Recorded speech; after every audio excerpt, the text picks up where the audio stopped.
wonderful event this is.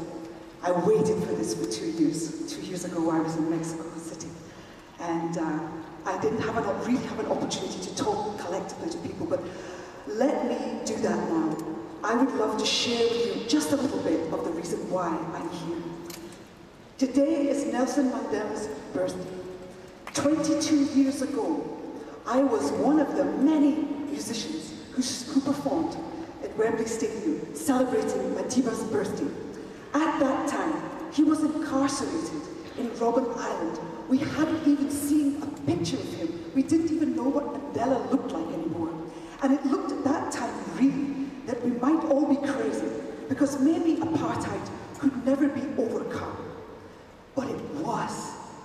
And the Berlin Wall came down. And for me, Mandela and the ANC and all the members who fought against apartheid, both in the country of South Africa and around the world, are an emblem, a representation of hope over despair.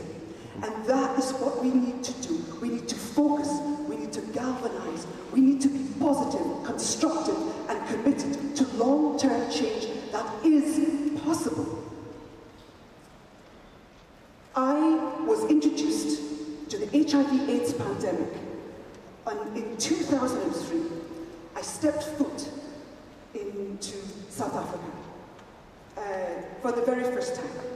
I was invited to perform at the launch of 46664, Nelson Mandela's HIV/AIDS Foundation, and it was a tremendous privilege for me to be one of the artists there, to take part in that launch party and that campaign. And from that moment on, I have continued to campaign. We were all invited the day after the concert to go to Robben Island and to witness Mandela talking to the international press about the AIDS pandemic as it played out in South Africa and in the sub-Saharan Africa, in the huge continent of Africa. And I was shocked, because in that extraordinary moment to witness Mandela, the emblem of the change that had taken place, the man who represented the transformation in South Africa, who took that country away from apartheid, we saw that there was no civil war, that they had peace and reconciliation, that this tremendous transformation would happen. There is Nelson Mandela describing the HIV pandemic as a genocide affecting women and children, as well as all of the other people that we know.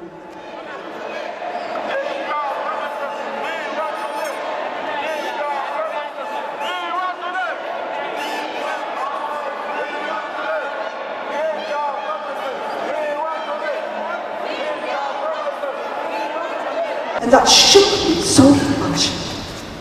How could we hear the words coming from this man, genocide, and how could we not respond? How could we not know that every single day in that country, a country with the highest instance of HIV transmission, 1,000 people dying on a daily basis, is that not appalling?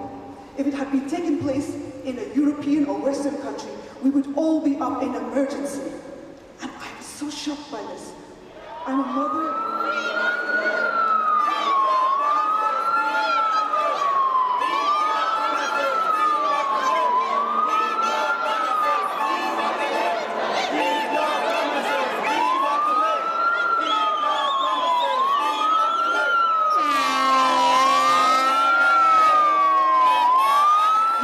Statistics will tell you, at this point in time, that HIV and AIDS is the biggest killer of women of reproductive age globally. Why doesn't the world respond to this? It's an outrage. I'm outraged. It is anger and outrage that has kept me campaigning for the last 7 years. And we keep promises. We want to live. Keep your promises. We want to live. Keep your promises. We want to live. Keep your promises. We want to live.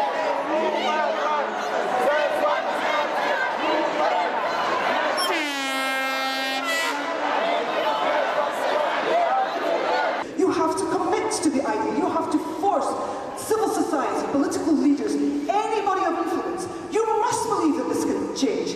If you don't, you have no right to be here in a sense. We have to believe in the change. We need people to understand how severe this pandemic is. It doesn't have borders, it doesn't have boundaries.